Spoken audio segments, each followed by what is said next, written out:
I bid a very warm welcome to all the renowned speakers and delegates who took out their valuable time and joined us today to be a part of this conference. We are honored to have you all with us. The conference will include paper presentations and votes of the judges.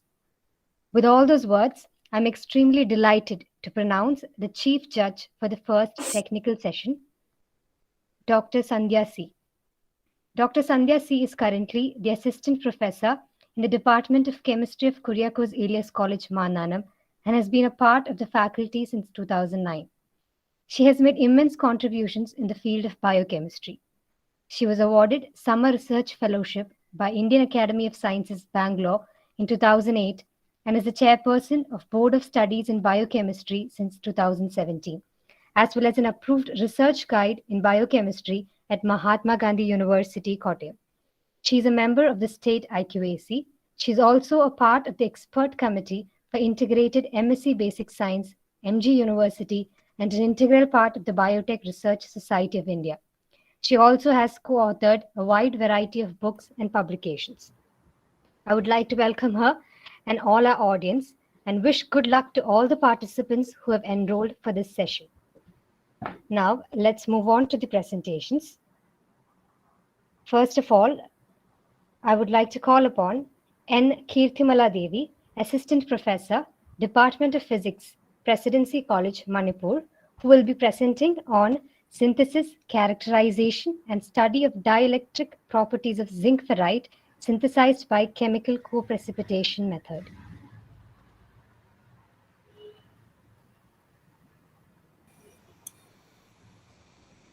So, welcome all of the participants to the first technical session. Now I invite Ningto Kumau Kirtima Devi, Assistant Professor, Department of Physics, Presidency College, Manipur, to present her paper.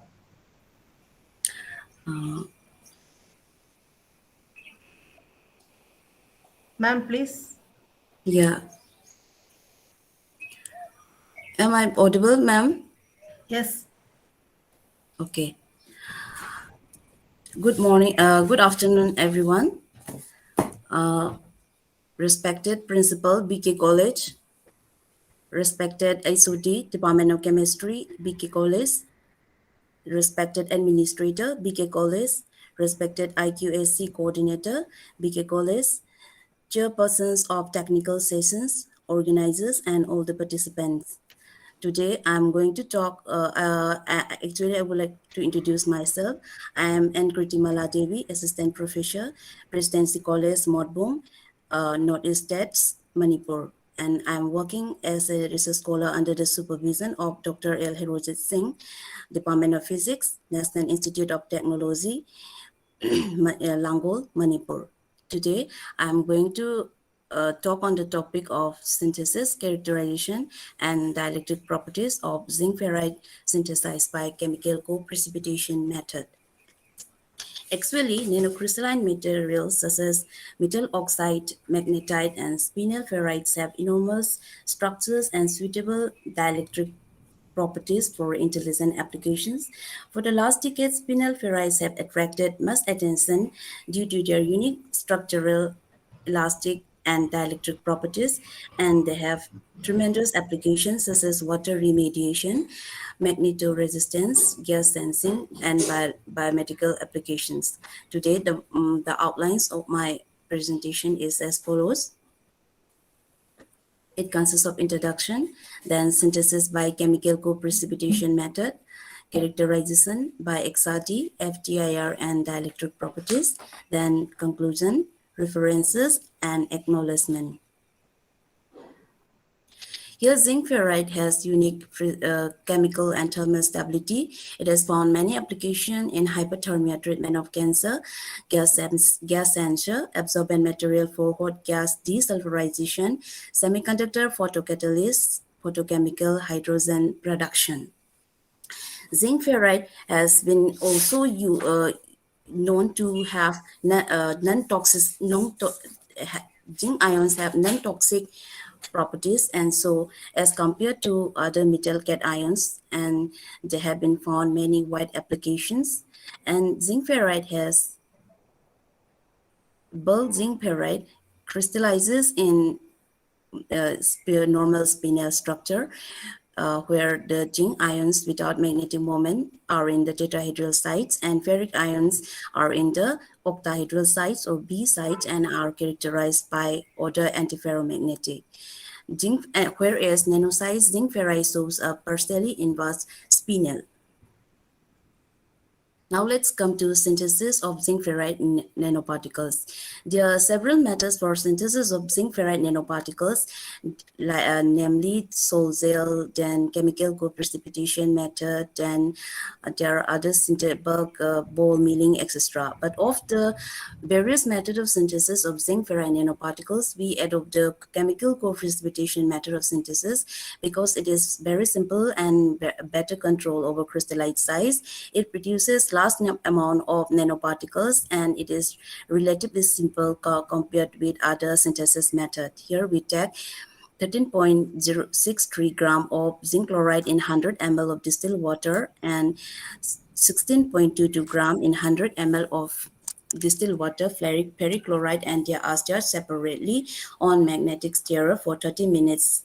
Then when they are stirred for 30 minutes, the solution are mixed in a beaker in a stoichiometric ratio 1:1 and are magnetically stirred at 110 degrees Celsius until vapor appears on the wall of the containing vessel or containing beaker. But then when sodium hydroxide is added, the precipitate will be formed in the solution. Then the solution is of where sodium hydroxide is added until the pH of the solution reaches 14. Now the solution is washed several times with distilled water until the solution pH of the solution becomes 7. Then the solution is dried in an oven and heated at 300 degrees Celsius, and then treated with PVA and dried for 2 hours at 60 degrees Celsius. Then the crystal is grinded and with an agate mortar, and the sample are pelletized with 5-ton force for 5 minutes. Then the pellets are sintered at 600, 500, 750, and 900 degrees Celsius.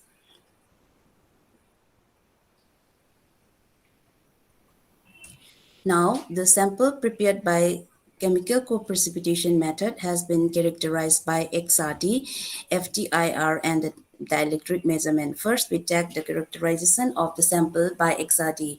Here, this sample shows the characterization of the sample sintered at various sintering temperature. Here we take the XRT pattern of the synthesized sample, a sample at 300 degrees Celsius, and the sample at 600 degrees Celsius, 750, and 900 degrees Celsius.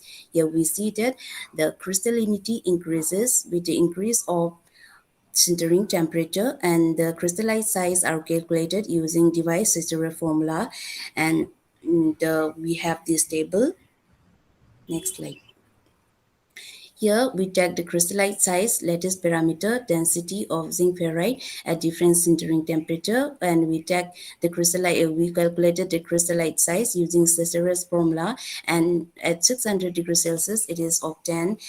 The crystallite size has the value 14.5 nanometer, and at 750 degrees Celsius it has value 41.39 nanometer, and 900 degrees Celsius it has the value 43.18 nanometer, where this table shows that the crystallite size increases with the increase in sintering temperature, and we have obtained the lattice parameter and density from XRT. Now let's come to characterization of the sample by FTIR. IR spectroscopy shows is a very important tool which provides qualitative information regarding structural details of crystalline materials, the absorption bands from which the details regarding the functional cation, anion bond distances, and cation distribution can be obtained.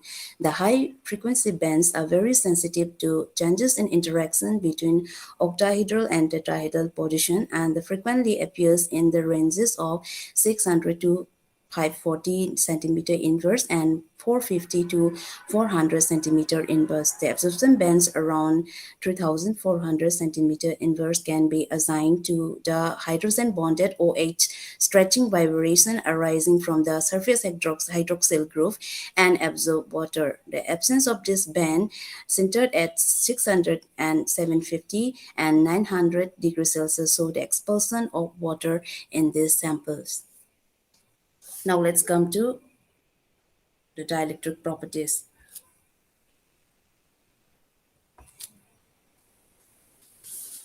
Here we obtain the dielectric sample of zinc ferrite. The dielectric nature observed in solid is due to 4 types of polarization, that is interfacial polarization, then the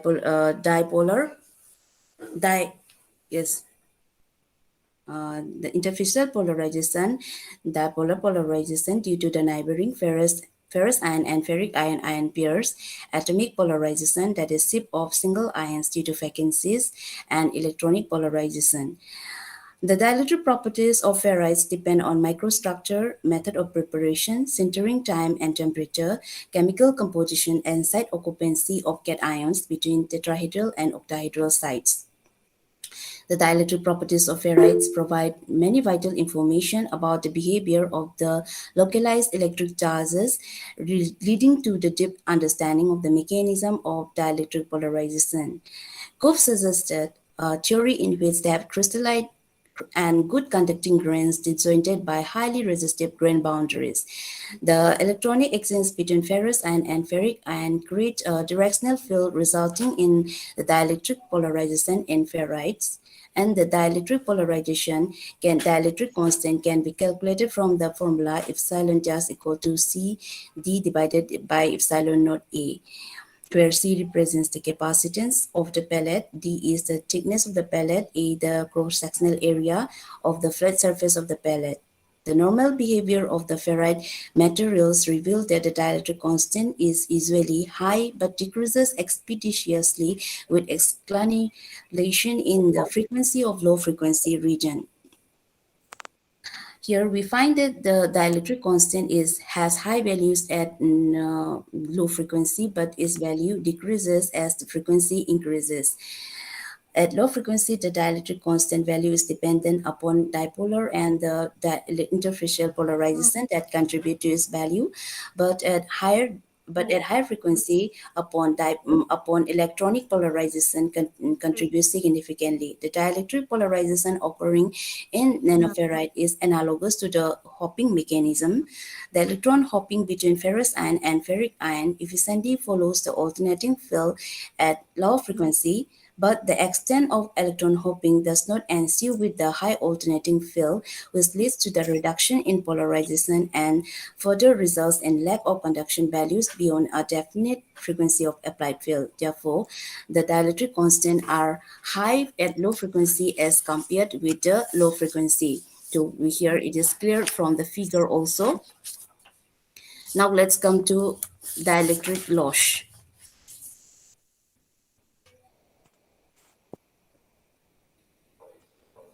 So I've explained this here, and now let's come to dielectric loss. Dielectric loss arises due to lack of polarization with respect to the applied electric field, the impurities, structural inhomogeneities, imperfection in ferrite, etc. causes the dielectric loss.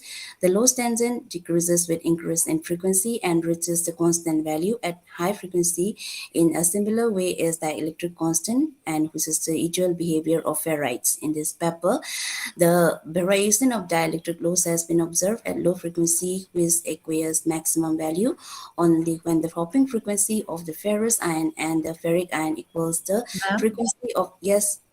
Can I interrupt?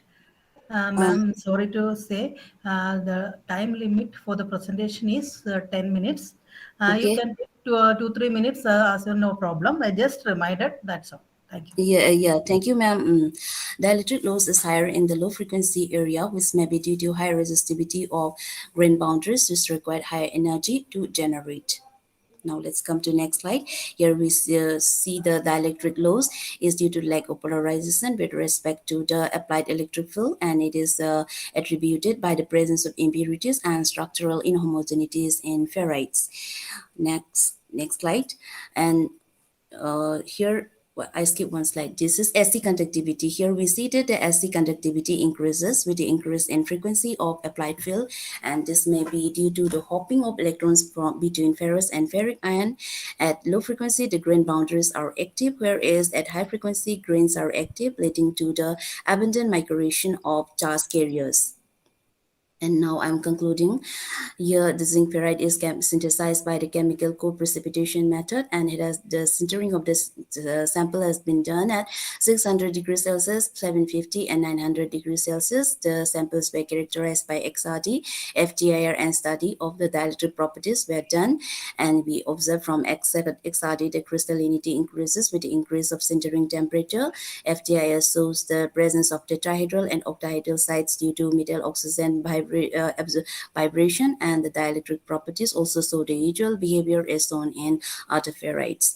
And these are the references, and acknowledgement. I'm thankful to the Department of Chemistry and technical members and faculty members of Department of Physics, Electroceramics Lab for providing laboratory facilities, and IT for carrying out my experimental work and characterization. And thank you. Thank you, ma'am. Good work. I have one doubt whether you have presented your work or just you have did the presentation orally. No, madam, this is my work. I have just sent it. I have not published it. Okay, so that is why you didn't present by PowerPoint presentation, no? Okay, ma'am, no problem. Now the session is open for discussion. Participants, please join the discussion.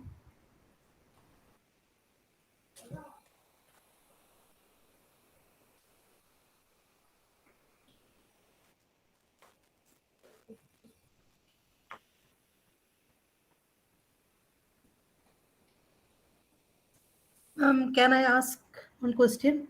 Yes. You have done the synthesis using co-precipitation method. Yeah, And you have ma'am. already told because of the easiness and the shape of the nanoparticle. And whether you have studied any other type of salt gel method or any hydrothermal process, whether you have compared or something, or just you have done co-precipitation method.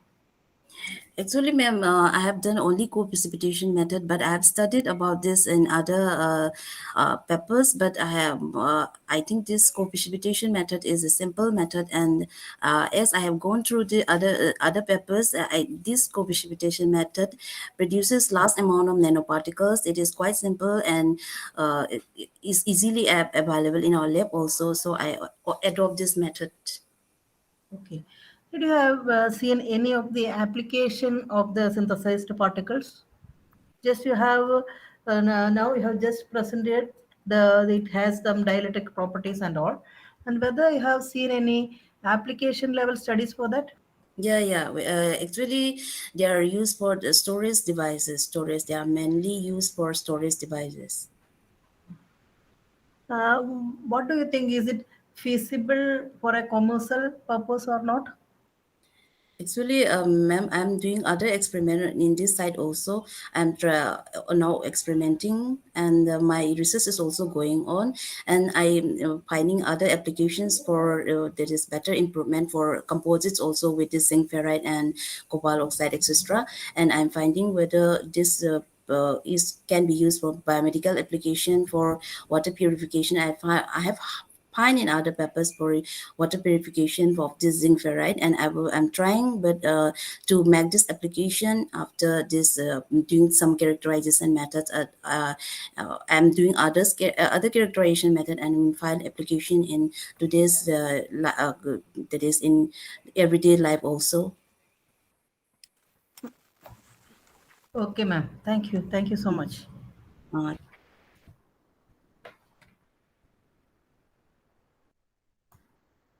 So now I invite Adrida Chowdhury to present paper on a computational study on the modeling of surface modified carbon nanotube for low temperature fuel cell. Madam, please. Uh, Good afternoon, ma'am, and all present here. So I'm sharing my screen. Okay. Is it shared? I have not put it in the slideshow mode, but is it shared? Okay, okay, it's clear. No Okay, problem. so I'm putting it in the slideshow mode. Okay. Okay. So good afternoon all.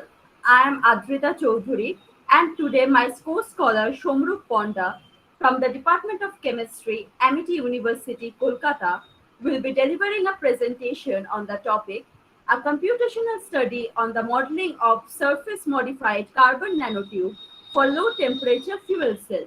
We would also like to thank our faculty guides, Dr. Shushmita Singh and Dr. Kingshuk Giri, who have constantly supported us and kept us in the correct path.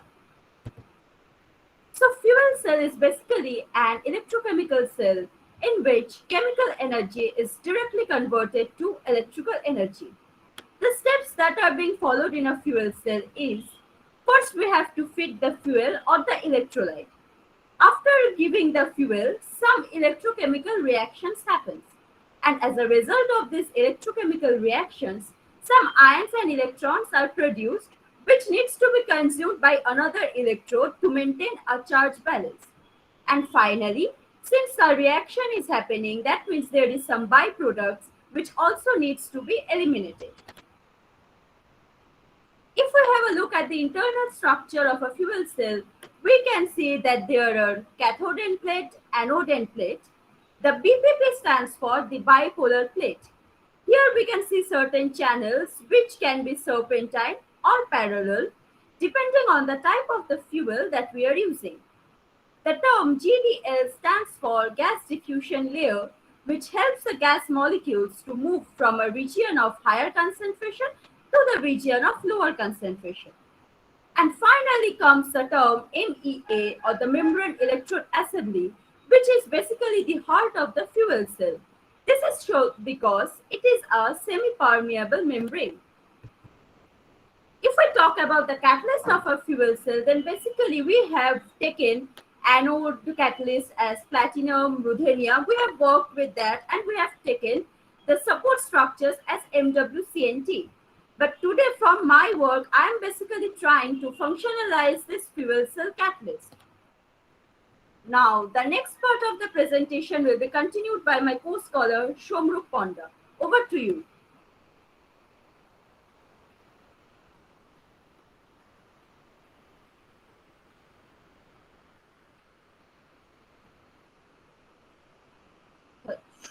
Shomrup Ponda, are you there? Yes, yes, Okay, yes. okay. Can you please continue? Okay, okay. But your slide is still in the first. So, It's still in the first. yeah. Wait, just let me. Then I'm stopping my sharing. I'm resharing it once again. I'm so sorry for that.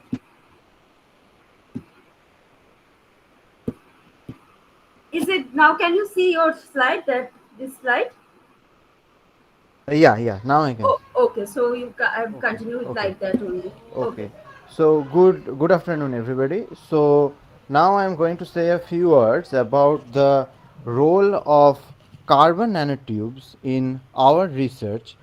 Now, our group has already done the chemical functionalization of a carbon nanotube, and now we are looking forward to use the procedure of ion irradiation for the surface modification. Now, we are using this ion irradiation technique for performing the project in a controllable and arranged fashion, and our goal is to develop a PEM fuel cell by enhancing the performance of the metal catalyst. Next slide.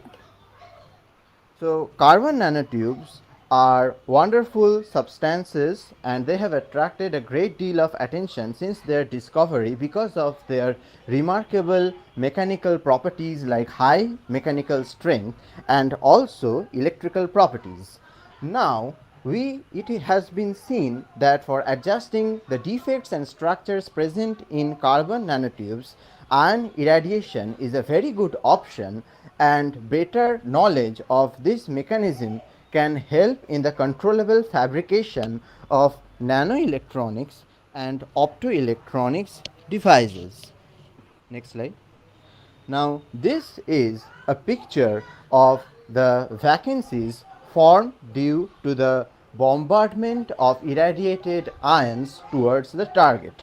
The first picture is that of a single vacancy caused by the displacement of one atom. The second picture is that of a double vacancy caused by the displacement of two atoms. And the last two pictures represent the scenario of multiple vacancies caused by the displacement of three or more atoms. Next slide. Yeah. Now, this is an effect of ion irradiation on carbon nanotube, and this is the formation of intertube covalent bonds. The formation of these bonds is mediated by carbon recoils and nanotube lattice distortions due to dangling bond saturation, and it has been seen that the number of such intertube links linearly grows with the energy of the incident ions. Next slide. Now, this is another effect of ion irradiation on carbon nanotube, and that is disorder. There are three pictures. The first picture is the cross-sectional view of an unirradiated multiple-volt carbon nanotube. The second picture is the picture of that nanotube after 200 electron volts argon irradiation. And the third picture is the picture of that nanotube after 500 electron volts argon irradiation. And we can see that as the energy of the incident irradiation increases, the extent of disorder also increases, and studying this disorder can help in better surface modification of carbon nanotubes. Now, we are going to the simulations and plots done in this project using MATLAB and Python. So, now this is basically a variation of the energy of the incident ions with the fraction of maximum value. The solid curves represent the full band structure, and the dashed curves represent the band effective mass. And basically, in one case, the dispersed curves is increasing, and which shows that the energy is increasing with the increase of fraction of maximum value, and in the other case the energy is decreasing with the increase of fraction of maximum value. Basically, for developing this curve, our main goal has been to create an optimized situation where the effect of ion irradiation on carbon nanotube can be better understood. Next. Now, this is basically a variation of the energy of the incident ions with the density of states. Now, basically, it is seen that as the density of states is increasing, more energy is being required to cause the displacement per atom, and there are several deflections from this linearity depending upon the modeling of carbon nanotube along a specific axis. Next slide.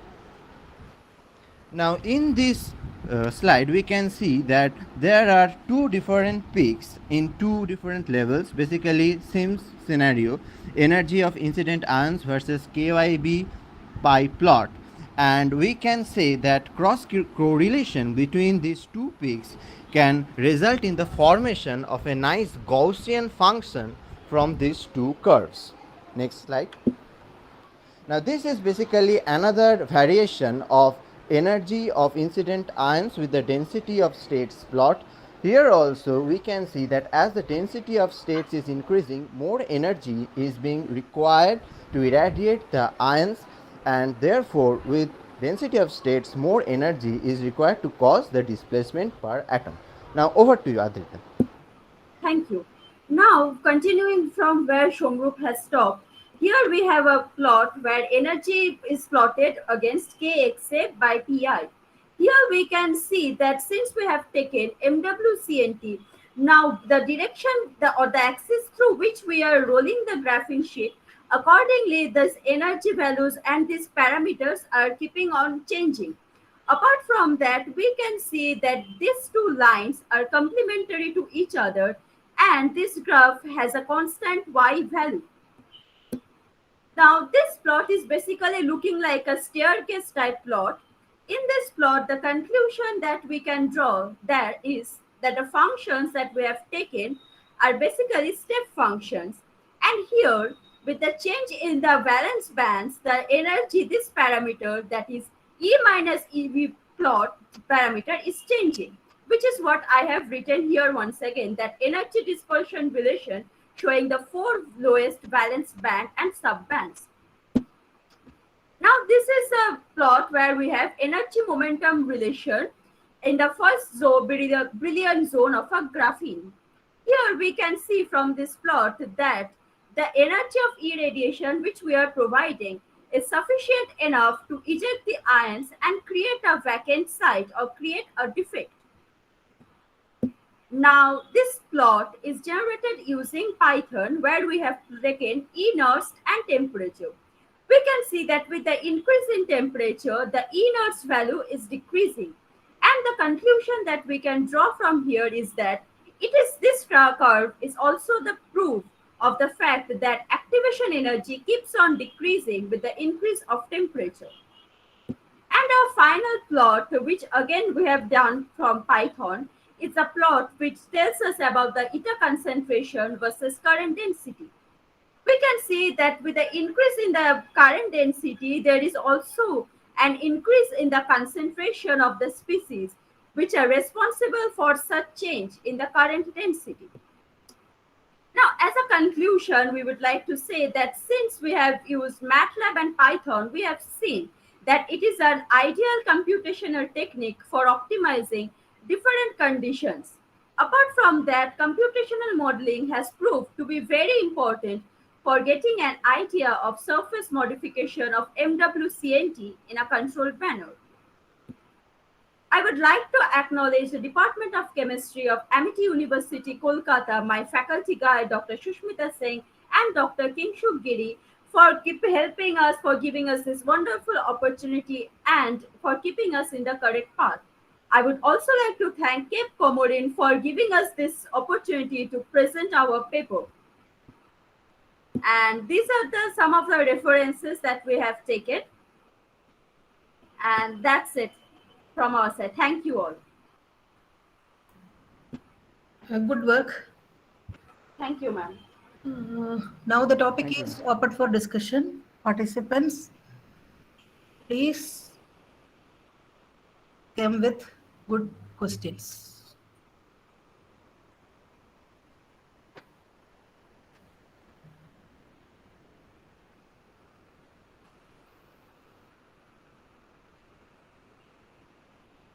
Ma'am, can I ask one question? Yes, ma'am. You have done a computational study, but can you throw any information on what about the structural and the properties, structural characteristics and properties once it is modified? Is the original, what about the relation? Is the original one is okay or the modified one? What about the difference and is it good so far, or whether any wet experiments have done? Ma'am, according to me, I think modified one is better because our team, we have already done some chemical modifications.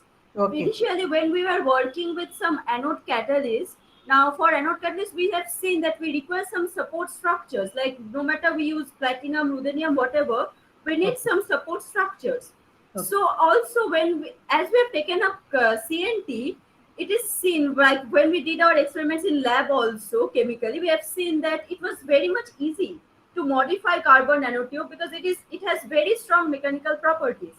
So according to me, when we do the modification, it becomes more feasible and more useful for the use in the fuel cell, because fuel cell is like, as a topic, it is one of the burning topics, and it is like very much useful for as a replacement of non-conventional energy resources.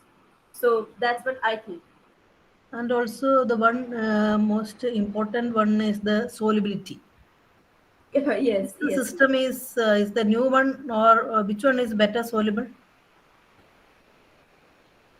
Um, I know you that's have done all. the computational study just Yes. for just Actually, to ask. ma'am, it is yet, I'm yet to know, because I have Okay, mainly focused on the computational part. I'll get back to on this once I do no with problem. I'm solubility. just curious about that. That's only. Okay, okay, And ma'am. just while studying the computational study, what Yes. about the kinetics you have seen? Kinetics, what about the nature of aggregation you have seen? Or what the time limit, or what is the type of aggregation had taken place in this one? Actually, ma'am, we had, for the kinetics part especially, we had focused on the fuel cell catalyst. Okay, Actually, not specifically not on MWCNT, but we had focused on using some catalysts okay, or for fuel cell. So there we have seen that, like, as we have studied also in classes, that catalyst, when we use those catalysts, then the reaction speed changes, because for fuel cell also, when we have electrochemical reactions happening, then it is seen that the amount of current generated also depends on the rate of the reaction. okay, So when we have focused on the catalyst, we have seen that if the reaction is too sluggish, that time the current generation is very low, which is not, okay, I mean, nobody will like that. If we are using something, we look for things which are very much efficient or very much helpful. So okay, that catalyst we have focused on, not specifically MWCNT, but okay. catalysts like platinum, ruthenium, or bimetallic, when we have doped it. So that time we have focused on the kinetics, and we have seen this thing. Okay, ma'am, it's clear. All the best for your future work. Thank you, ma'am. Thank you so Okay, much. okay, thank you. Ma- Thank you, ma'am. Can we leave, ma'am? You can. Okay, ma'am. Thank you so much. Thank you so much. Thank you, ma'am.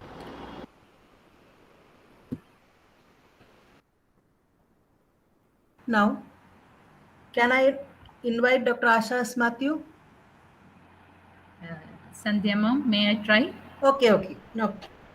So now I invite Sister Aji Joseph to present her paper. Aji sister, please.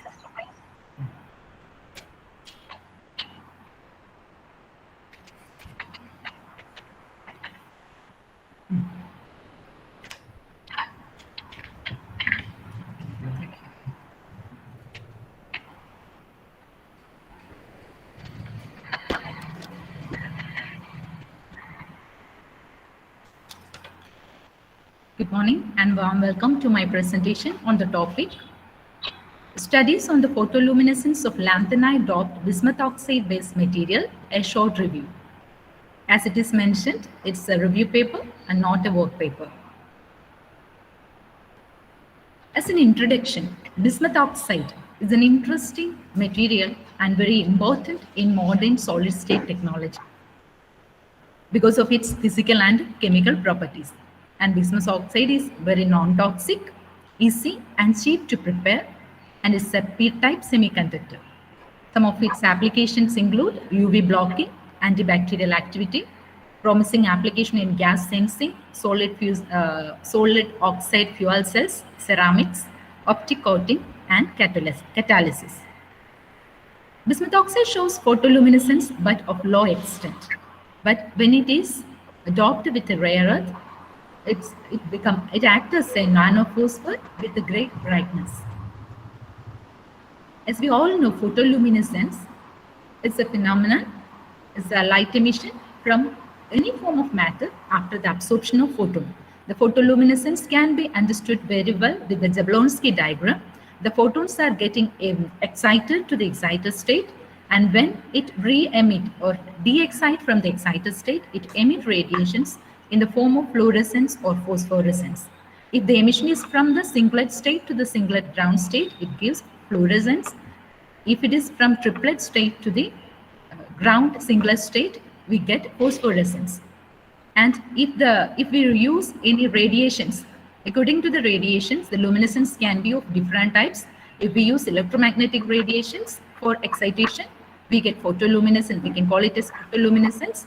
And if we use electrons, energetic electrons, we get cathode luminescence. And electric voltage leads to electroluminescence. And X-rays leads to X-ray luminescence, and so on. When we come to Landonite luminescence, we can see that almost all the 14 Landonite elements are luminescent in its nature. The luminescent nature of Landonites can be explained through 3 transitions, such as FF transitions, FD transitions, and charge transitions between the metal and the ligand, and with the metal to ligand and ligand to metal transitions. Coming to the uses of Landonites, it can be used as a shift reagent in NMR and contrast agent in NMR scanning, luminescent chemisensor for medical diagnosis, optical imaging, organic synthesis, homogeneous catalyst, etc. Bismuth oxide has different polymorph phases like monoclinic alpha, Bi2O3, tetragonal beta, cubic gamma, and cubic BZC delta, tetragonal epsilon, and omega Bi2O3. These are the different polymorphs of bismuth oxide, and in which the alpha form is stable at low temperature, whereas delta form is stable at a high temperature. All other polymorphous form of bismuth oxide are metastable phases, and these can be stabilized by adding rare earth elements to this compound. Landonite doping also has some of the applications and some of the properties. When landonites are doped with the Bi2O3, its properties undergo surface modification, and there will be some physicochemical changes in this. That landonite doped bismuth oxide generate NIR luminescence and upconversion, and it can be used for lighting, CRT displays, and optical telecom technology, and so on.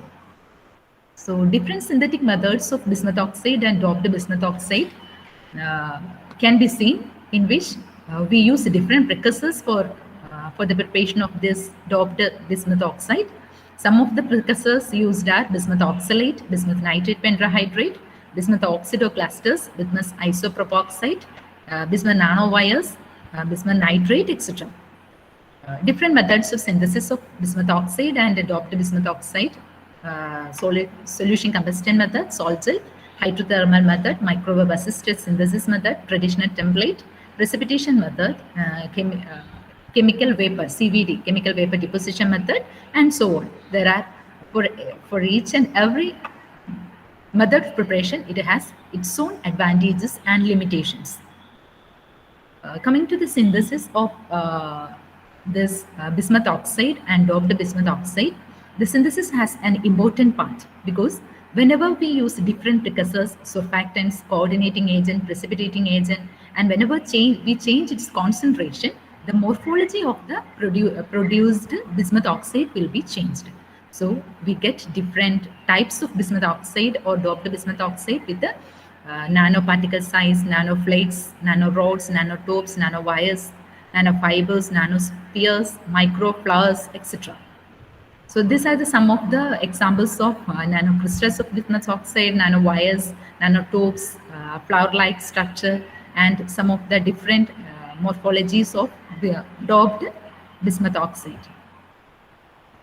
And summarizing the different types of rare earth doped Bi2O3 available in literature, we can see europium doped alpha Bi2O3 with irregular morphology, synthesized by salt gel method. It gives visible light emissions, and so it can be used in red light emitter, and it can be used as a photocatalyst for rhodamine B degradation. When we see hafnium 3+ doped alpha Bi2O3, it's of needle-like shape. It is prepared by co-precipitation. It's also give its emission in the visible region, visible and IR region. So it can also be used in solid displays and use as a photocatalyst.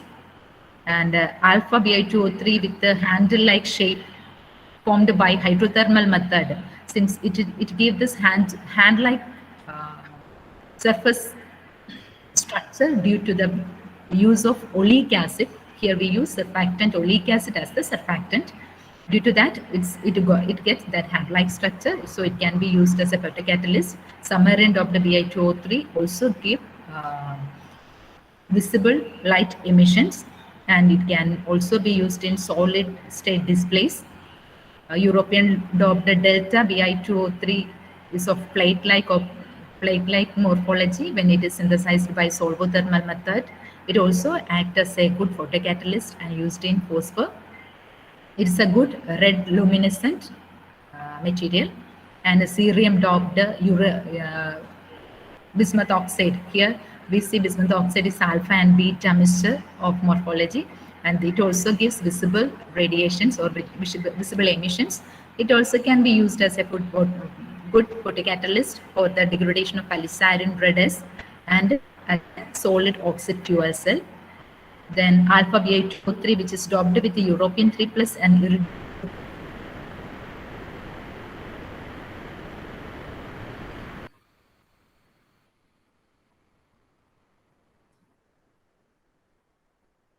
three sheets prepared by solvothermal thermal method also can be used in gas sensors. Bi2O3 from precipitation method also give emission in visible region, and it is also used as photocatalyst. Alpha Bi2O3 with the ellipsoidal morphology prepared by microemulsion method also gives emission in visible region and can be used as a photocatalyst. Europium and terbium doped Bi2O3 can be used as a photocatalyst or white light emission because it gives both red and green emissions. And bismuth oxide can be again different, like a terbium and hafnium, terbium and thulium. These all give different nanosheets. These also give this upconversion luminescence. So it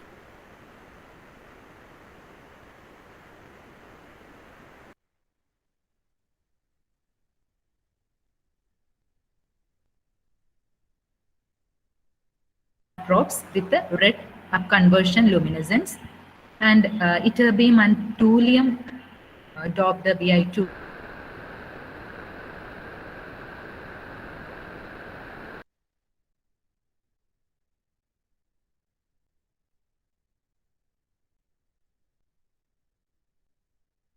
it is prepared by co-precipitation method. It gives NAR radiations, so it can be used in bioimaging. So as in conclusion, earth doping intensify the photoluminescence properties and thereby broaden its use in photography. Reports are available on summarizing photoluminescence properties of Landonite doped bismuth oxide. Make this review valuable. So I would like to acknowledge these are the references I have used. I would like to acknowledge the support given by my guide, Dr. Justy Thomas, K College Mannanam, and Dr. Rambli KS, and the principal, BK College, Amalagiri. Thank you. Thank you all. Good presentation, sister. Now the topic is open for discussion. Participants are requested to actively participate in the discussion.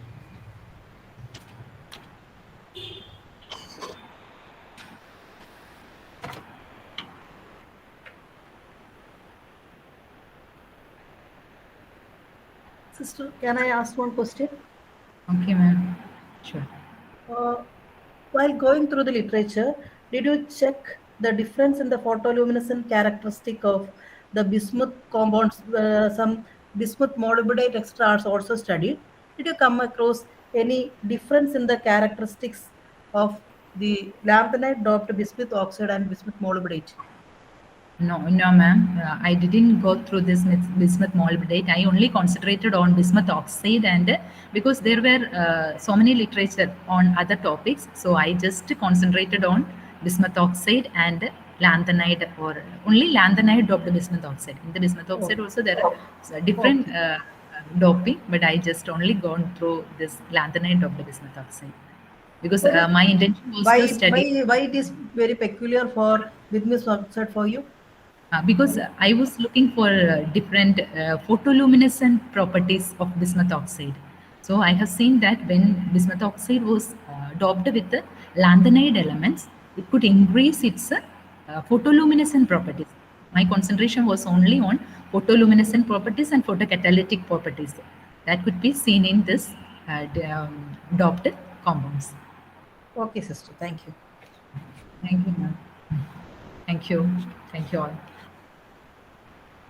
Now I invite Dr. Asha S. Matthew, Assistant Professor, BK College, Amaragiri, to present paper on severe acute respiratory syndrome, coronavirus 2 infections, vaccines, and mitigation strategies with special reference to nanomaterials.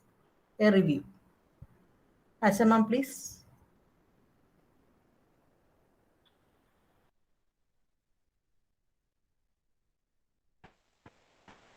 Good afternoon, one and all.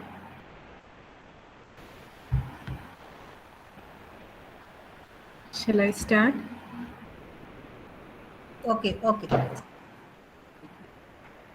Today's presentation is on the topic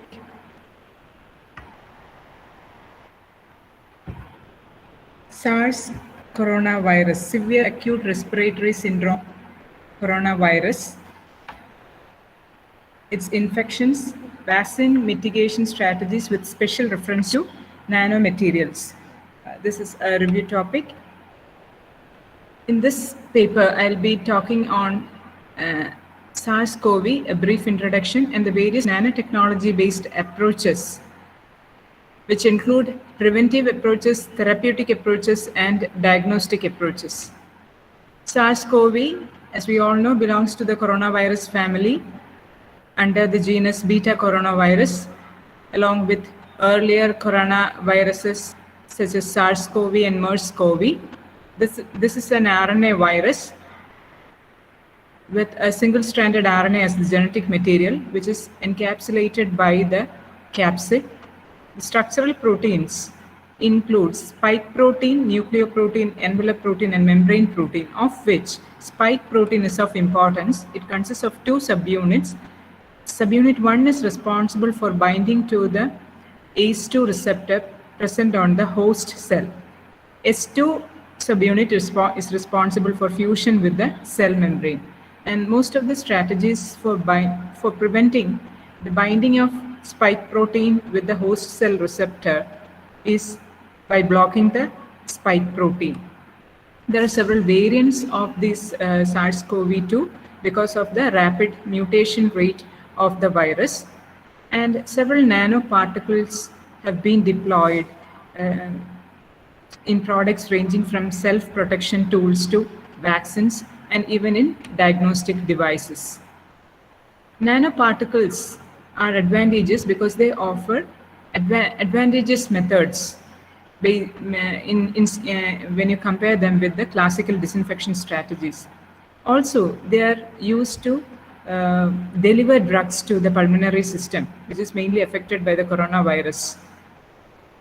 And there is a new concept called nanoimmunity by design, where nanoparticles are used to design materials for boosting the immune system or immune modulation.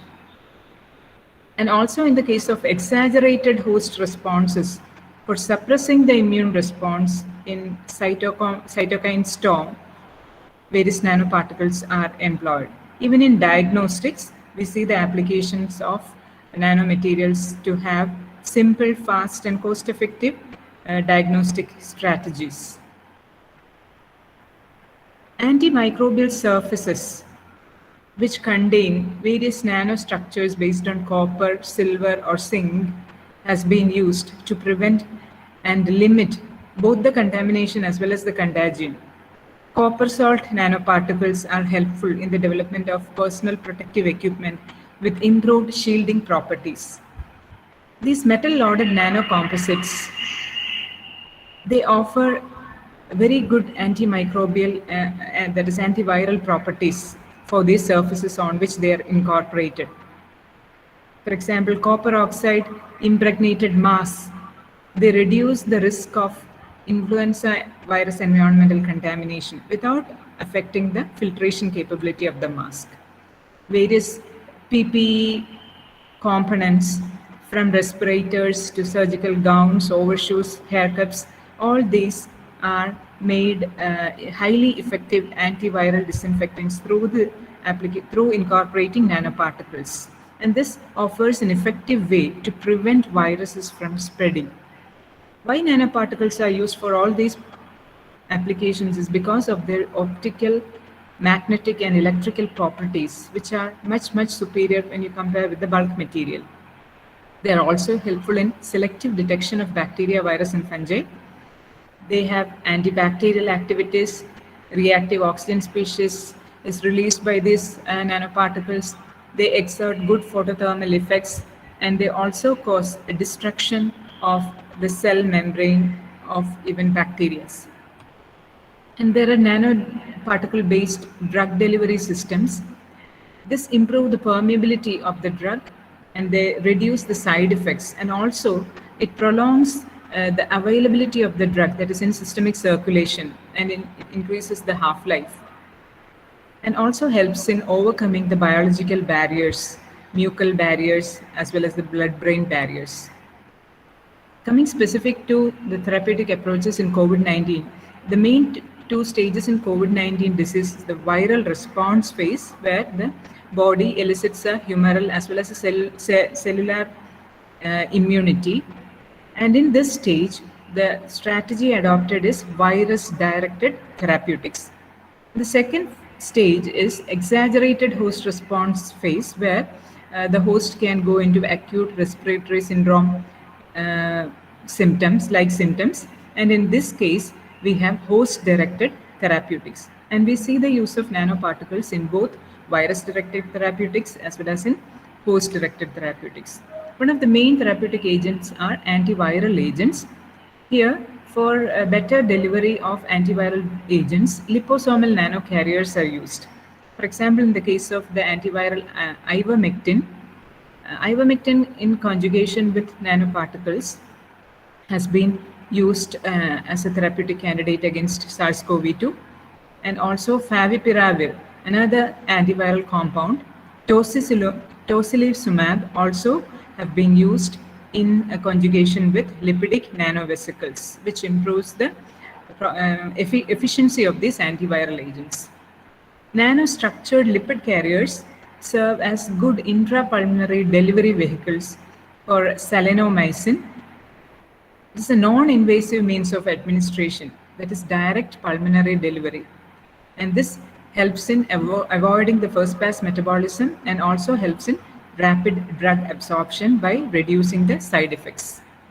Another class of nanoparticle used is inhalable liposomes, especially for hydroxychloroquine drug. It improves the pharmacokinetic profile of the drug when it is incorporated with liposomes. And this novel formulation is often seen to increase the drug efficacy and safety by enhancing its lung exposure, and also by improving the half-life. Another line of therapeutic strategy is the use of siRNAs, small interfering RNAs. To target the viral RNA genome, siRNA is used in different forms like RNA aptamers, antisense oligonucleotides. Here, lipid nanoparticles with lower concentrations of DOTAP is used against COVID-19 treatment. This is another example of nanoparticles being used for COVID-19 treatment. Another line is neutralizing antibodies against the spike protein, whether it's S1 subunit or the S2 subunit. Here, peptide inhibitors, or these neutralizing antibodies, are conjugated on the surface of the nanoparticles, and this can be used to inactivate the virus. This is actually a multifunctional approach of utilization of nanoparticles for complete inactivation of SARS-CoV-2. Now coming to the second aspect, that is host-directed therapeutics. Here also, nanoparticles find potential application as delivery vehicles. Chitosan nanoparticles, which have mucoadhesiveness and biocompatibility, is used for pulmonary drug delivery. Also, the use of mesenchymal stem cell derived exosomes as cell-free therapeutics. All these come under the nanoscale range. For the concomitant delivery of various therapeutics, as a combinational therapeutic, nanomaterials are used because they can be employed for the simultaneous delivery of drugs by a single nanocarrier. For example, salinomycin and nitric oxide releasing nanomaterials are available against COVID-19. Another line of approach is the use of vaccines. Apart from therapeutics, vaccines offer preventive advantage in beating COVID-19. Say various vaccines available are viral vector vaccines, DNA vaccine, RNA vaccine, live attenuated vaccines, recombinant proteins, and also nanoparticles displaying antigen as one of the alternative approach to the conventional vaccines. Most of the vaccines available in the clinical phase, which have got World Health Organization approval, are administered by intramuscular injection, and several of them require booster doses also. Adjuvants are used to increase the immune response, and adjuvants are incorporated along with vaccines. Sometimes nanoparticles can act themselves as adjuvants, and they trigger the immune response. Adjuvant vaccine example is Novavax. It is based on coronavirus S protein. Nanoparticle along with the matrix M adjuvant is used here, and this nanoparticle based Novavax, which is an adjuvant vaccine, is waiting WHO approval. Then there are subunit vaccines, which consists of the protein parts of the pathogen of the virus. About 31% of candidate vaccines belong to this subunit vaccine category. Another type of vaccine is synthetic virus-like particles. Excuse me, ma'am. Now the 10 minutes is over. You can take 2-3 minutes more. Okay, thank you. Here, in synthetic virus-like particles, there is the antigen is placed on the surface of the nanoparticle. So it is directly getting exposed to the host cells. Then there are RNA vaccines. The main RNA, the first of the vaccines in line, Pfizer vaccine, Moderna vaccine, all these have been using nanoparticles for the delivery of this mRNA. And this Pfizer vaccine and Moderna vaccine, they are based on nucleoside modified mRNAs, which encode the stabilized S protein. And these mRNA vaccines have got the advantage that they are helpful in addressing the virus variants.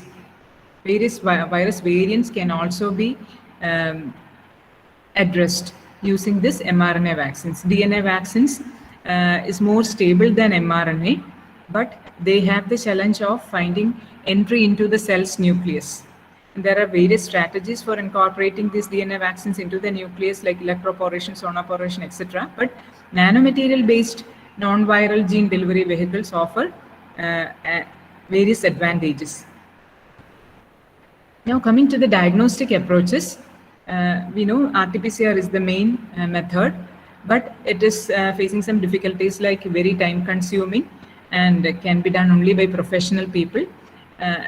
In comparison to these RT-PCR based detection strategies, biosensors offer advantages, and the dual functionalized biosensor based on localized surface plasma resonance and plasmonic photothermal effect of gold nano islands are used for detecting coronavirus by the use of gold nano island chips.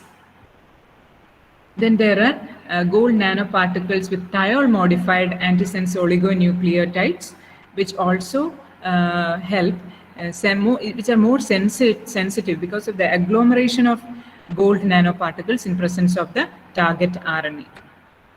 Now, serologic detection of virus is not the gold standard because the antibodies come to the threshold level only after days of onset of the disease.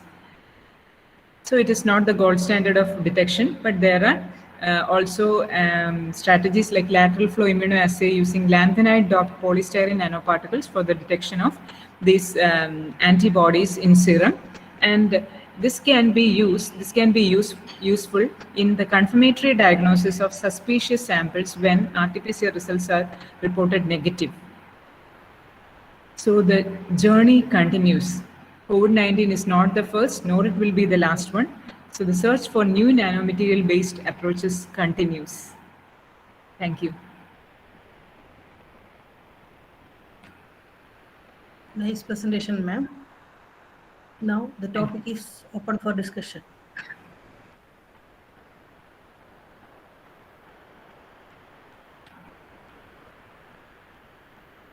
Asha Miss, our present vaccines, can we improve it using these nanoparticles? Have you gone through any of these papers? The first of the two vaccines which got World Health Organization approval are the Pfizer and the Moderna vaccine, even before our Covishield. And this Moderna vaccine is actually an mRNA vaccine, and this mRNA is encapsulated in the lipid nanoparticle. So it is a nanoparticle-based vaccine, Moderna vaccine, which was released earlier in the United States as well as in Europe. Now, there are around 18 or 19 vaccines which got approval from World Health Organization, but only few have used nanoparticles. But there are several in the pipeline, which are using this nanoparticle-based approaches. Okay, thank you. Ma'am, you have told that the technique is now available with vaccines. What about PP kit and diagnostic tool? Is it available now?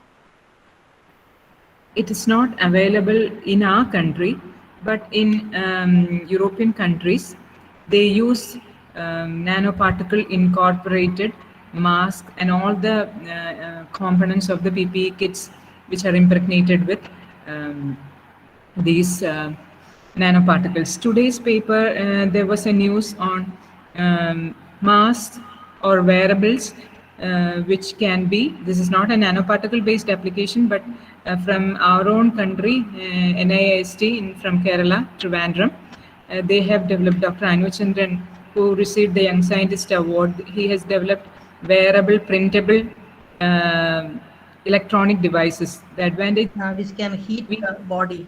Yeah. It can heat the body and can also be used to sterilize the wearables, masks, etc. And by sterilizing it, we can kill the virus or inactivate the virus. Okay, by a common man point of view, is it affordable to a common man? What about its economical aspect? Nanoparticle impregnated personal protective equipment, at least mask, maybe mask is commonly used. That's slightly costly, but when you consider the risk, I think it is the balance is towards the nanoparticle impregnated because it offers much advantages. It is economic. Okay, it may not be economically feasible. Okay, ma'am. Thank you. Okay, thank you.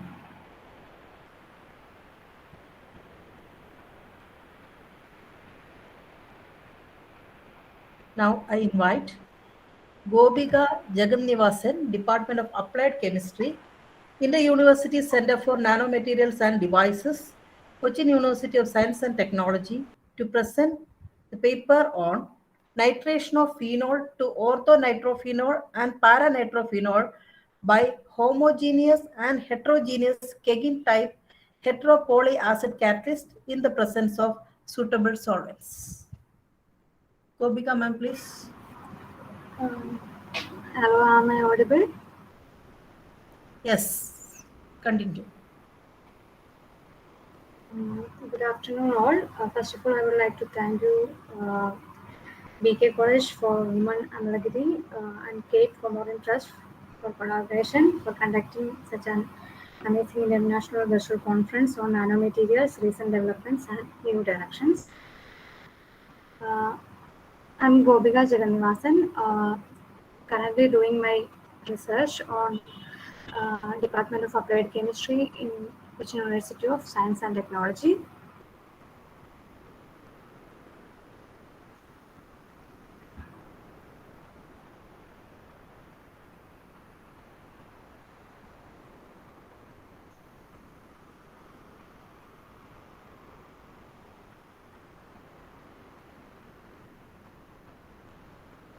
Is the slides are visible?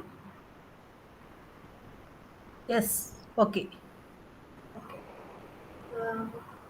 I'm going to present nitration of phenol to orthonitrophenol and paranitrophenol by homogeneous and heterogeneous Kegin type heteropolyacid catalyst in the presence of suitable solvents. These are the contents. First of all, coming to introduction, polyoxometalates are molecular metal oxide clusters that feature a broad range of structures, functionalities, making them one of the most versatile class of inorganic molecular materials. Heteropolyacids are one of the important class of polyoxometalates. Among all heteropolyacids, Kegin structure is best known structural form. Heteropolyacids are condensed products which consist of inorganic oxyacids of phosphorus, silicon, etc., and that of tungsten, molybdenum, vanadium, etc. The use of heteropolyacids in catalysis has attracted great interest because of their strong bond stability and redox abilities, so they are extensively used as bifunctional catalysts. Heteropolyacids are economically and environmentally interesting because of majority of polyoxometalates are non-toxic and inexpensive.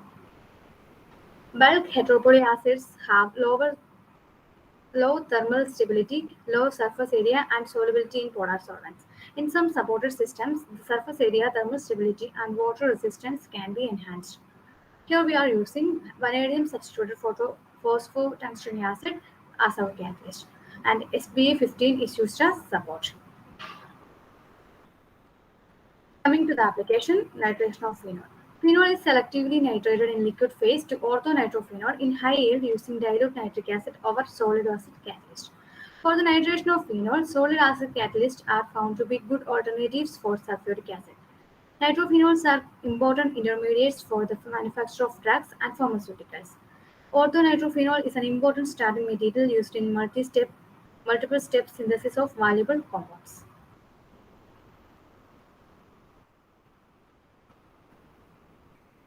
Now coming to the experimental section, this is the synthesis way of preparation of heteropolyacid. Now coming to application, nitration of phenol. We are taking equimolar amount of phenol and nitric acid in a suitable solvent in the presence of minute amount of catalyst. Stirring at room temperature for 3 hours. After that, extraction with aqueous solution of ethyl acetate and sodium bicarbonate results a bilayer in which organic layer is separated and concentrated, which is the mixture of phenol and paranitrophenol. Coming to results and discussion, the characterizations are done by using different spectroscopic techniques like UV visible, FTIR, XRD, etc. Coming to UV visible spectroscopy, the peak range around 250 to 270 nanometer represents the tungsten-oxygen-tungsten bond in the Kegin type heteropolyacid. Now, the FTIR analysis. The band around 3400 is a proof for OH vibrations, and around 1628 to 40, which is for H2O bending, and 1056, that is a proof for vanadium incorporation in the phosphotungstic acid, and around 980 and 800 are the proof for Kegin type anion. Now coming to SEM and EDAX. The morphology and microstructure of prepared heteropolyacid catalysts are characterized by using scanning electron microscopy. The presence of elements in a definite composition can be identified by EDAX. Now coming to XRD, the appearance of peak at 10.24, 20.50, 23.6 and 25.47 strongly suggests that Kagan-type structure was intact in the catalyst.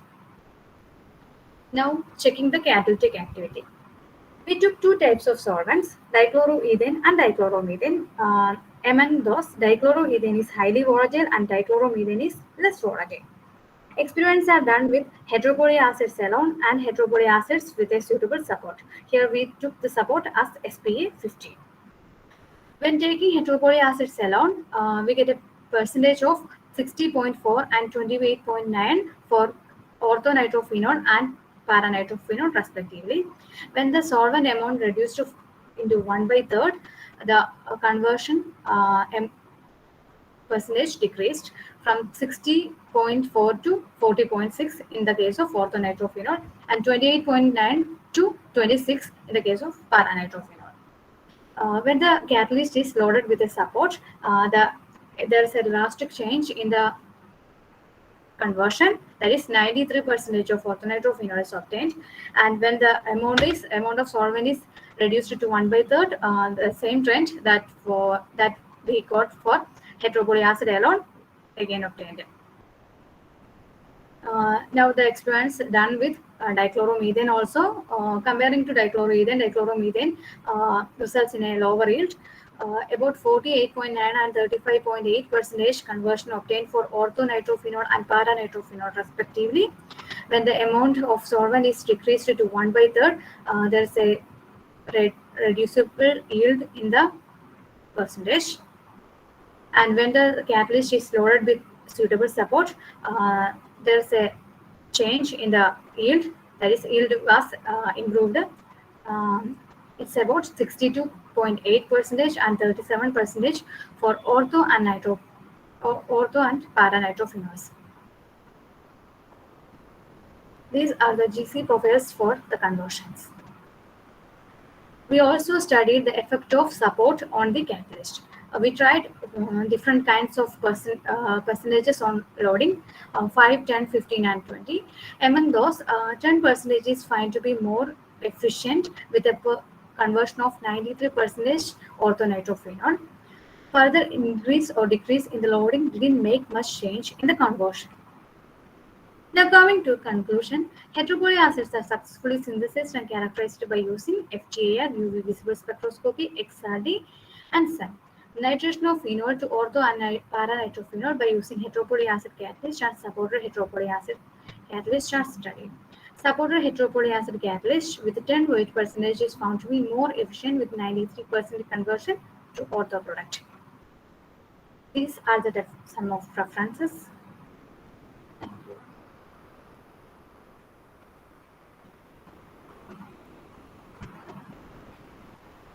Good work. Now the topic is open for discussion.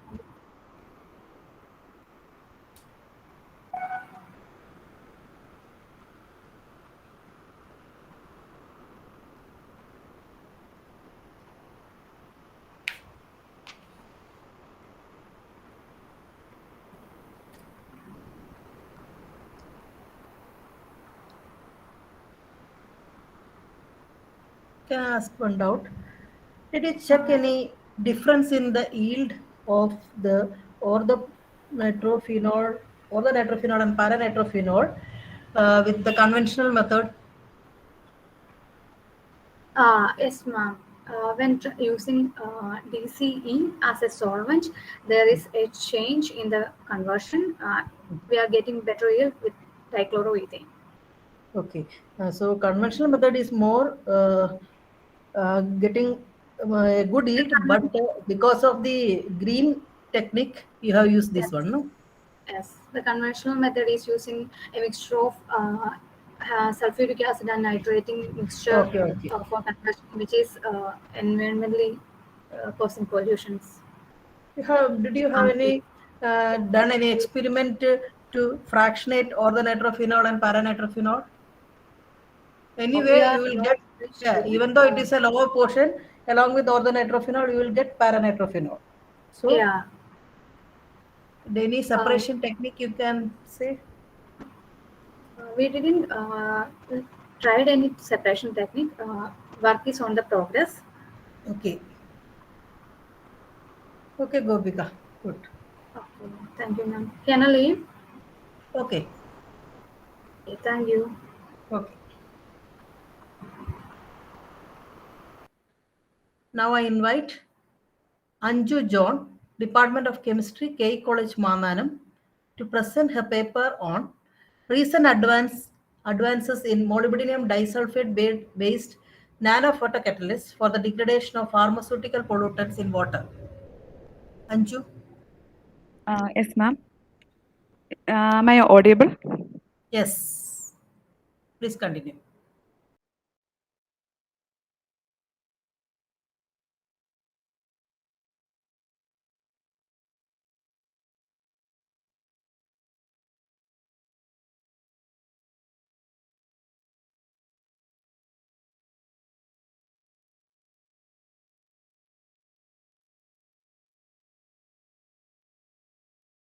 Good afternoon, everyone. I am Anju John, research scholar under the guidance of Dr. Justice Thomas, Assistant Professor, Department of Chemistry, Kyriakos Elias College, Manana. I would like to present a topic on recent advances in the MOST-based nanophotocatalyst for the degradation of pharmaceutical pollutants in water. Introduction. Water pollution induced by pharmaceutical waste materials creates serious threat to surroundings and human beings. Massive accumulation of these residues can seriously affect human health, including nervous system alteration, mutagenicity, and many more deadly diseases. Conventional techniques like activated carbon absorption, microbial degradation, membrane filtration, biodegradation, electrolysis, etc., have implemented to address this problem were found to be ineffective in the complete removal of this disruptive organic pollutant. Semiconductor-based photocatalytic degradation is a promising technology for the exclusion of pharmaceutical and other pollutants from water. Large surface area, improved reactivity, chemical stability, high porosity with good mechanical properties and size-dependent properties of nanomaterials make suitable for application in the water decontamination. Ta2 zinc oxide, tungsten oxide, cerium oxide, carbon sulfate, etc. have been recently used for the photocatalysis. Nowadays, a visible active nanophotocatalyst, molybdenum disulfide, is widely used as co-photocatalyst due to its unique chemical electrical properties, superior absorption capacity, and tunable band structure. This review presents recent advances in the application of MOS2 and related heterostructures in the photocatalytic degradation of pharmaceutical compounds. Also gives an understanding on the degradation pathway through which these pollutants are decomposed. MOS is a graphene-like two-dimensional transition metal disalkaloid with a suitable narrow band gap, approximately 1.29 to 1.9 electron volt. Like other metal chalcogenates, MOS2 also exhibit different structural polytypes, that is 1T, 2T, 2H, and 3R, where the numerical 1, 2, 3 digit indicates the number of layers and alphabet THR defines crystallographic trigonal, tetragonal, hexagonal, and rhombohedral structure respectively. The crystalline structure of monolayer MOS2, two layer of 3R and 2H MOS2 polytypes are shown in this slide. MOS2 is widely applied in the fields like electrocatalysis, photocatalysis, sensors, biomedicine, electronic devices, energy storage, and conversion. MOS2 photocatalyst is a non-toxic, stable, earth-abundant N-type semiconductor with a narrow band gap. It has unique properties such as good crystallization, low cost, good conductivity, superior absorption capacity, large surface area. MOS2 is a good photocatalyst. Besides, it acts as co-catalyst in binary, ternary heterostructure photocatalyst and exhibit excellent photocatalytic activity. MOS2 and related heterostructures are found efficient in the photocatalytic degradation of pharmaceutical compounds present in the aquatic sources. In 2017, Kaur et al. Investigated visible light-driven photodegradation of antibiotic drug aflatoxin by molybdenum disulfide microtube. The rhombohedral crystal structure of MOS2 microtubes with high crystallinity and band gap energy of 1.35 electron volt achieved 59% of degradation of this antibiotic in 90-minute visible light irradiation. The construction of heterostructured materials with MOS2 helps to add more functionality related to single component material and enable several photocatalysts to combine the advantage of semiconductor properties of MOS2 for the enhanced photocatalytic performance of over the organic compound.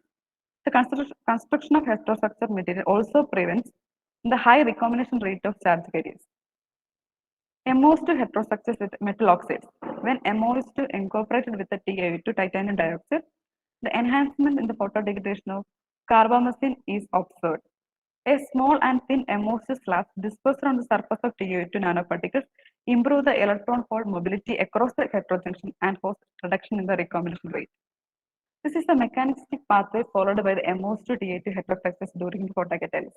Herein, when visible light falls on the MOS2, the electron gets excited and these electrons get transferred to the conduction band of the TiO2 and this electron in turn converts oxygen into superoxide anion radical and the holes together react with the pollutant to degrade the pollutant. The MOS2 based photocatalyst also enables the photoelectrocatalytic degradation of antibiotics. This involves the synthesis of a photoanode by the immobilization of photosensitive semiconductor material on a conducting material and simultaneous application of visible light and a bias potential. Recently, MOS2 and silver phosphate modified TiO2 nanotube arrays found efficient in the photoelectrocatalytic degradation of antibiotic sulfadizine. This figure shows the mechanism of photoelectrocatalytic degradation of sulfadizine by silver phosphate MOS2 TiO2 catalyst. The LCMS indicate that the decomposition of antibiotic sulfadizine occurs initially by the formation of intermediates like 4-aminobenzene sulfonic acid with MBIZ value 172 and pyrimidine 2-amine with MBIZ value 94. Also, the instant attack of active radicals OH and superoxide anion on aminobenzene sulfonic acid led to the breakage of sulfate bond and forms aniline as intermediate. All these intermediate products are further oxidized and mineralized to carbon dioxide and carbon dioxide and water with the release of NO species. MOS2 heterostructures with the metal chalcogenates. Kai et al. Developed a binary heterojunction with MOS2 and cadmium zinc sulfide by hydrothermal polymerization method. The stacking of MOS2 co-catalyst onto cadmium zinc sulfide upgraded its photoelectron hole separation efficiency and its photocatalytic activity. The optimal loading content of MOS2 in MOS2 cadmium zinc sulfide is 0.1% and degrades about 86% of drug in diclofenac under visible light. Another photocatalyst, nickel sulfide bar MOS2 bar C3 and 4, also found is found effective in the degradation of antibiotic like ciprofloxacin and tetracycline hydrochloride. This shows the same schematic diagram of photocatalytic process of ternary nickel sulfide bar MOS2 bar C3 hybrids. On visible light irradiation, the space charge layer between C3N4 and MOS2 accelerates the rapid transfer of photoexcited electrons in the graphitic carbonated to the conduction band of MOS2. These electrons, along with the photoexcited electrons of MOS2, in the conduction band get accumulated at nickel sulfide and on subsequent reaction with the oxygen molecules generate superoxide anion radical. These superoxide anion radicals and holes accumulate in the valence band of C3N4 get convert antibiotic into simple proteins. Studies shows that nickel sulfide MOS2 C3N photocatalyst achieved about 71% and 96% of degradation of ciprofloxacin and tetracycline hydrochloride respectively. MOS2 heterostructures with the supporting materials. MOS2 forms heterojunction with the supporting materials such as graphene, zeolite, and its photocatalytic activity is noticeably increased. The integration of zeolite with MOS2 greatly enhanced the absorption capacity of the catalyst. Liu et al. Synthesized zeolite-based ternary heterojunction of MOS2 and cobalt sulfide. The formed catalyst effectively degrades about 96% of tetracycline antibiotic on 2-hour illumination of visible light at lower pH value. The enhancement in the activity is due to the hydrophilic group of zeolite prevent the hydrophobic agglomeration of nano MOS2, and also the cobalt sulfate enhances the visible light absorption along with the effective transfer of charge carriers in the composite. The graphene is a two-dimensional material composed of carbon atom with the sp2 hybrid orbitals. With the graphene and reduced graphene oxide have attracted much attention for their use in photocatalytic application due to their good thermal stability, excellent electrical conductivity, and large surface area. MOS2 reduced graphene composite is found efficient in degrading ranitidine, a commonly used anti-ulcer drug and a typical precursor of N-nitrosodimethylamine, which is extremely potent carcinogen. MOS2 reduced graphene composite degrades about 74% of ranitidine within 60 minutes under visible light irradiation and achieves 50% of ranitidine mineralization efficiency. Conclusion. Visible light active MOS2 photocatalysts with a narrow band gap and superior absorption capacity are applied for the degradation of toxic organic pollutant in aquatic sources. MOS nanoparticles combined with other nanomaterials like metal oxides, metal sarcogenates, or other semiconductor photocatalysts helps to accelerate photoinduced electron transport and reduce the electron recombination rate of charge carriers. MOS2 based heterojunctions and heterostructures are found efficient in the detoxification of pharmaceutical compounds in laboratory scale and are still under investigation, which needs much further studies and validation for commercial application. Thank you. Good presentation. And you mentioned that the molybdenum disulfide based nanocatalyst can be used as a co-photocatalyst. Can you elaborate on that? Because even though MOS2 is a good catalyst, the stability of catalyst is we cannot it's not stable, it's very less. So we can also by I have discussed about last supporting material zeolite based in this when zeolite is adding to MOS2, the agglomeration of MOS2 can be prevented. So there are some drawbacks for MOS2 that it can be easily overcome by using when we prepare when we compounding it in as a composite. So we say that it's a co-catalyst. Okay. For example, when TOT is a good catalyst, but because of its larger band gap, we cannot utilize the visible light, complete visible light.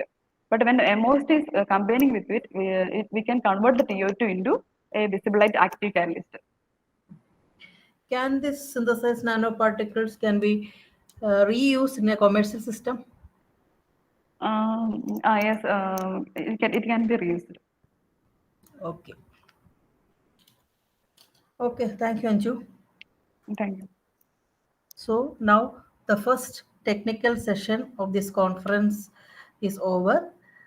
I would like to thank the 6 delegates who have presented the paper during this session, and also would like to thank Sister Aji Joseph, Head of the Department of Chemistry, BK College Amaragiri, and the organizing team of this conference for giving me the opportunity to chair this session.